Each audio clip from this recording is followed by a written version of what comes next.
If there's one thing I enjoy about being, part of a fandom of any kind, is how you end up meeting up online or even at a convention with very creative portions of the fan base, basically very creative fans. And sometimes these fans could be creative in numerous ways, whether it's through fan fiction or basically webcomics, and maybe using the fan fiction or webcomics or even animation, whatever kind of animation they use, to, sometimes extend the story or continue a story that got that got interrupted abruptly due to various reasons, whether it's behind the scenes legal reasons or whatever.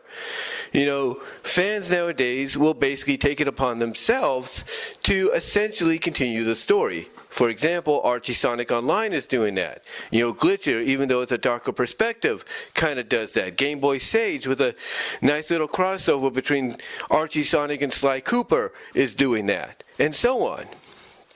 Everybody's got their own interpretation, of how they view things on how they could have been had the story continued. Now, the other thing I do like about fans, though, is they like to kind of have a little bit of lighthearted fun.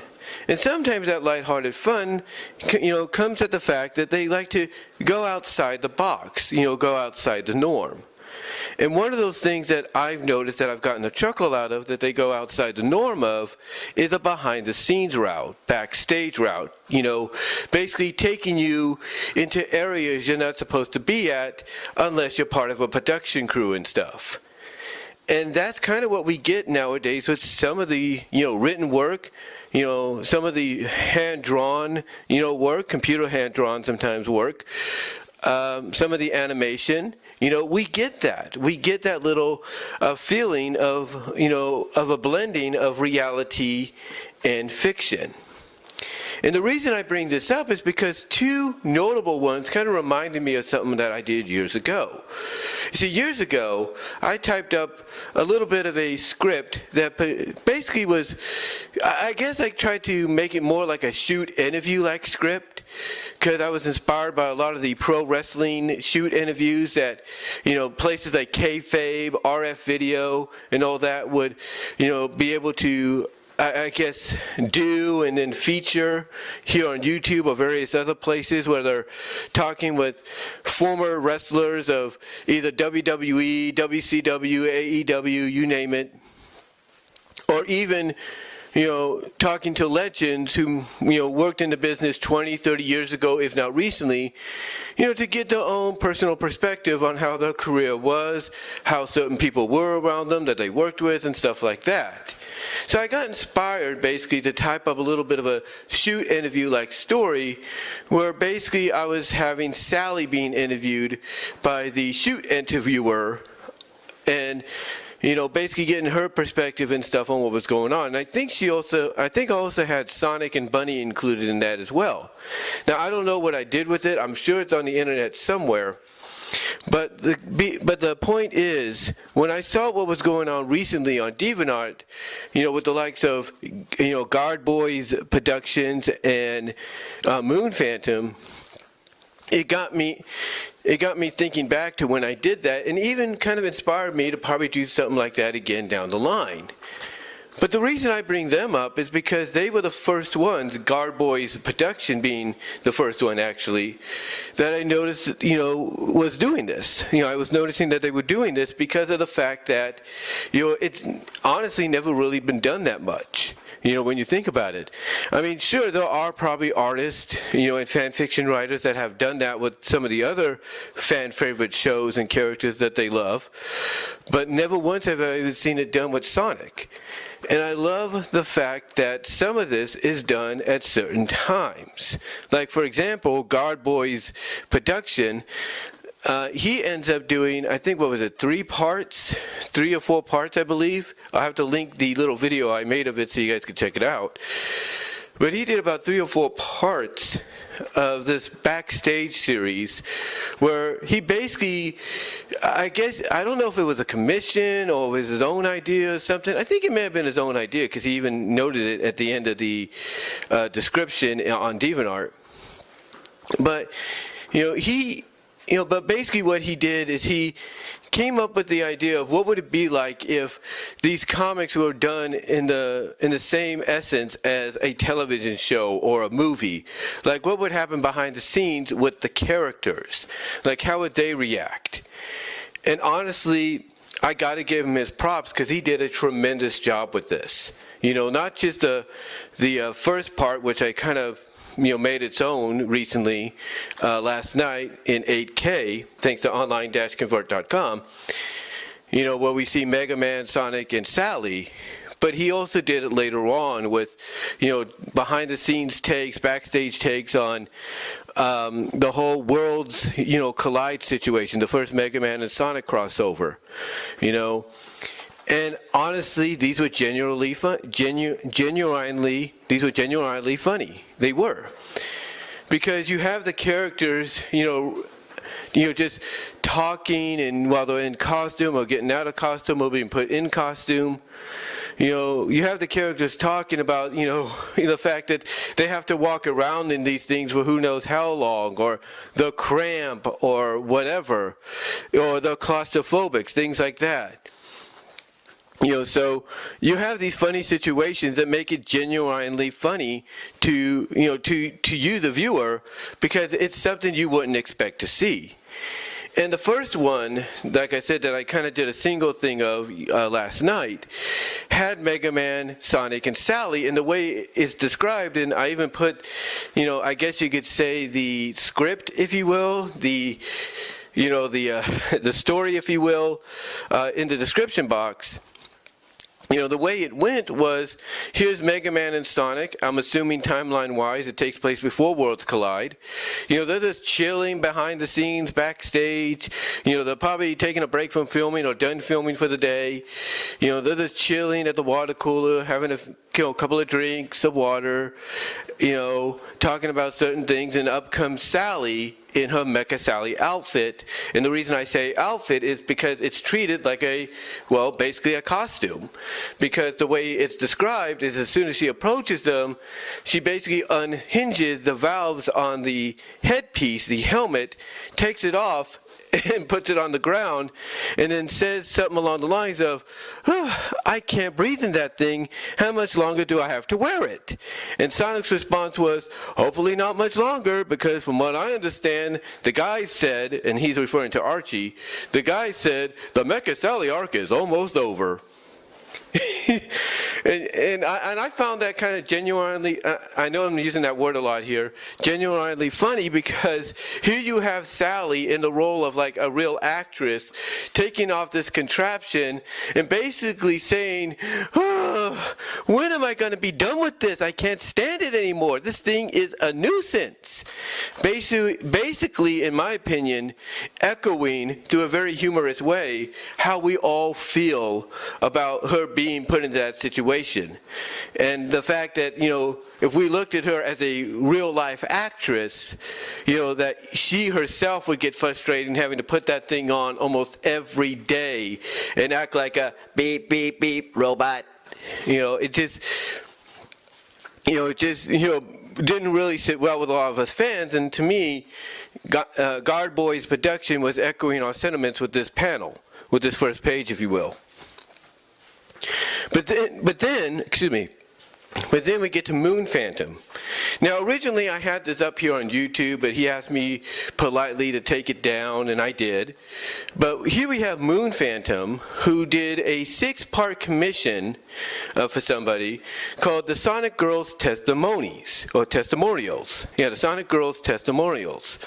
And it's basically behind-the-scenes interviews, shoot interviews style, if you will, with all the girls from, Sonic SatAM, Archie Sonic.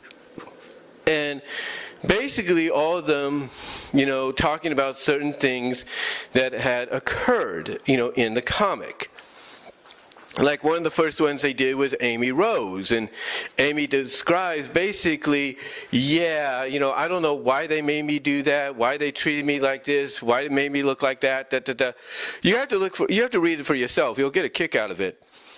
The other thing too, or the next one they talked to, the next character they had in this series of comics, if you will, little one-shots, was Bunny. They had Bunny talk about what happened with her experience. Then they had Fiona. Then they had Nicole. They had Mina.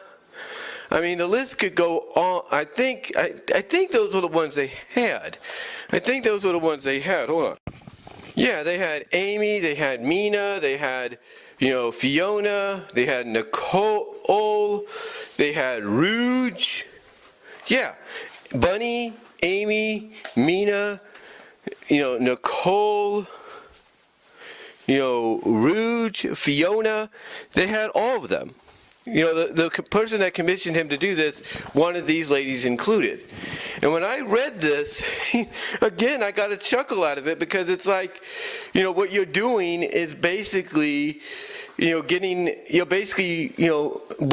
I guess you could say, reality with fiction, and basically getting these girls to, shoot on their experience, and basically, through them, voice what a lot of us fans have always felt about, certain situations they were in. And that's the one, and again, this is one thing I really appreciate. That yes, it's lighthearted, it's funny, but in both cases, Gardboy's case and Moon Phantom's case, you basically have people, either commissioned or on their own accord, putting these things together and using them to voice how we fans felt about certain things.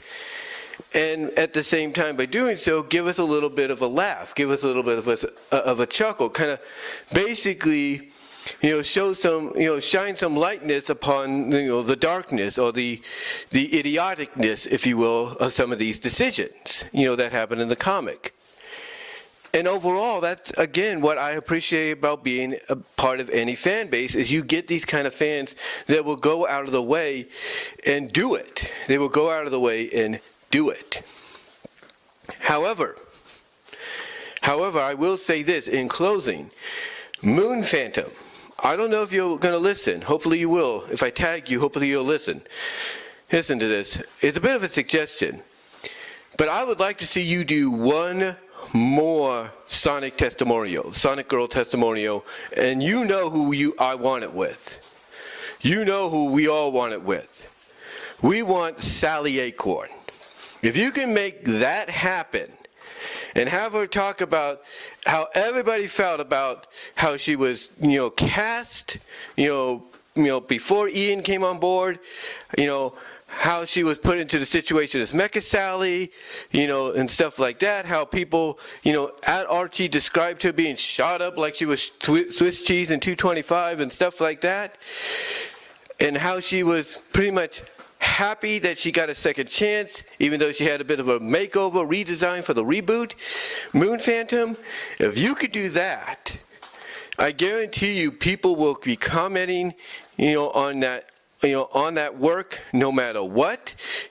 And they will appreciate what you did, because you're basically, again, just like you did with these testimonials, commission or not, you are basically using the character to voice how we felt. Because what we're doing here, like I said, is you're basically blending reality with fiction and kind of giving us to a very imaginative means, how these characters actually felt about the situation as well, as if they were, legitimately real, flesh and blood. But that's just my one request, my one suggestion, Moon Phantom, if you're listening. But overall, in closing, guys, I have to say that this is the one thing I've always liked about fandoms, and being part of them, is the creativeness. No matter how, I guess you could say, mature, adult-like, erotic, whatever you want to call it, sometimes they can get with the stories, the webcomics, the animations, and all that. It's the creativity. And if there's one thing that really draws me to creativity, is when they blend reality with fiction, just like with these two behind the scenes, backstage, I guess you could say stories, mini comics, whatever you want to call them. But let me know what your thoughts are. Let me know if you've read gardboyz-productions' little backstage at Archie mini comic. Let me know if you've read Moon Phantom's Sonic Girls testimonials.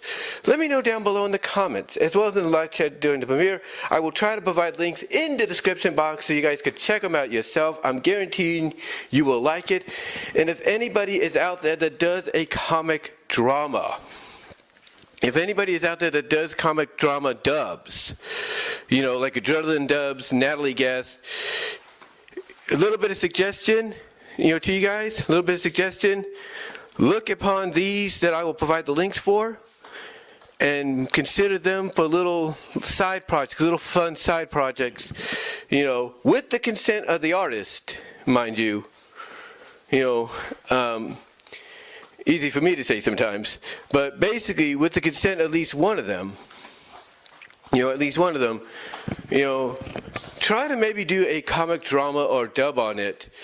And I guarantee you'll have people tuning into that video or those videos, just to hear out of the people you cast in these roles that would sound almost identical to what the characters would sound like.